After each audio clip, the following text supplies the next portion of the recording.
된다 생각하는데요.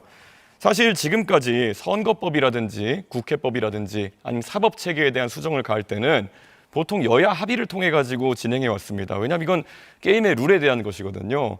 근데 이재명 대표가 정치에 들어오신 뒤로부터는 일방 처리가 굉장히 많습니다. 그 일방 처리라는 것도 특히 본인의 재판이나 수사에 영향을 줄 수 있는 일방 처리가 많아지고 있는데 저는 이런 부분에 대해 가지고는 완전히 지금까지 대한민국 국회가 몇십 년간 운영해온 원칙을 깨뜨렸다라는 생각을 하는데요. 이재명 후보께서는 왜 본인의 등장과 함께 이런 일이 빈번해진다 생각하시는지요? 글쎄, 그것은 우리 이준석 후보의 일방적인 단정이죠. 그것은 객관적인 팩트에 좀 어긋나는 것이라는 말씀 먼저 드립니다.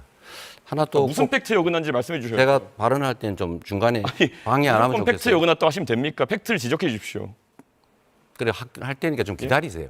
얘기를 하려고 하잖아요. 예를 들면 저번 토론회 때 중국발 미세먼지에 일본의 영향이 2%밖에 안 된다 이렇게 얘기하셨는데 그 한 24% 된다는 공식 통계가 있잖아요. 그래 엉터리로 자료를 가지고 주장하시면 토론이 잘 안 된다. 또 균등화 발전 단가 이것도 원자력과 다른 재생에너지 사이에 뭐 몇 배 차이가 난다고 하는데 실제로는 원자력보다도 다른 재생에너지들이 더 싸다. 이게 지금 최근의 자료라는 그런 말씀을 먼저 드리고요. 그 외에도 뭐 얘기는 많습니다만 일단 여기까지 하겠습니다. 일방적으로 통과된 게 더 많다. 저는 거부권 행사한 사례가 더 많다. 이렇게 답을 드리도록 하겠습니다. 제가 여기 답변 드리자면요. 일방적인 아까 그런 법안 처리를 통해 가지고 선거법과 국회법, 사법체계 등을 바꾸는 행위 자체가 국회에 지금까지 원칙에 어긋난다는 말씀을 드렸는데 그걸 윤석열을 들어서 답변하시면 똑같은 사람이 되는 겁니다. 그리고 아까 균등화 발전 단가에 대한 부분 같은 경우에는 서남해안 풍력 발전에 대해 가지고 300원 정도 된다는 제 지적이 틀렸습니까? 그거는 우리나라는 아직 규모의 경제가 확립되지 않은 단계라서 규모화가 이루어지고 대규모 발전을 하기 시작하면 단가가 추세적으로 떨어진다. 이 말씀 드린 거예요.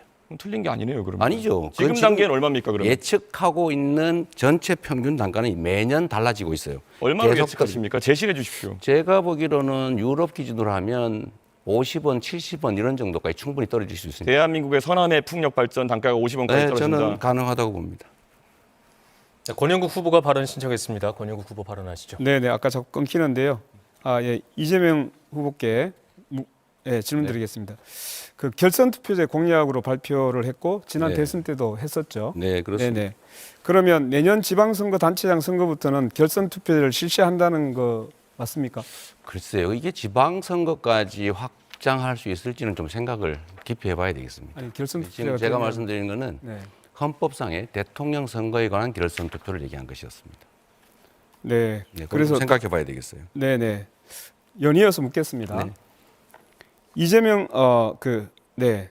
민주주의 성평등의 핵심은 의회에서 네. 성별의 동등한 대표성을 보장하는 것입니다. 네. 국가인권위에서도 공천할 때 특별 성별이 60%를 넘지 않게 하라고 권고한 바 있습니다. 네. 그러나 현재 지켜지지 않습니다.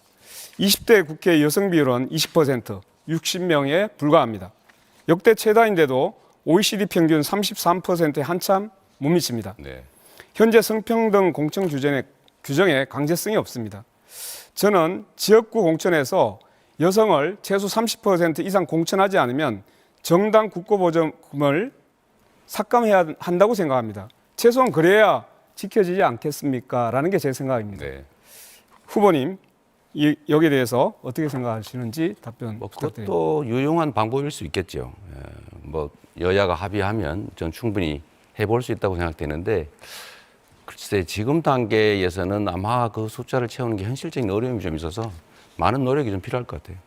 좋은 제안이시긴 합니다. 네, 방향도 맞습니다. 그런데 이제 이재명 후보께서 답변이 검토는 하는데 계속적으로 나중으로 밀리고 있어서 그럼 과연 지금 할 수 있는 게 뭔지를 저도 굉장히 좀 의문스럽습니다. 네, 알겠습니다. 제가 답을 잠시만요. 좀- 이재명 제가 답을 제가 아무도 답까지 아무도 안 듣고 했습니다. 나서 그러면 제가 이준석 아무도 후보 안 발언 신청을 했기 먼저 때문에 발언 신청이 좀 늦었습니다. 아무도 안 김문수. 했습니다. 먼저 네, 제가 먼저 그 다음에 드리도록 하겠습니다. 발언 순서는 먼저 신청한 네. 후보께 먼저 드리게 되어 있습니다. 때문에 이재명 후보 답변을 듣고 이준석 후보 말씀을 듣고 그 다음에 김문수 후보께 드리겠습니다. 말씀하시죠. 네, 이게 특정성, 그러니까 소수성이 30%, 40%를 넘어야 된다라는 일정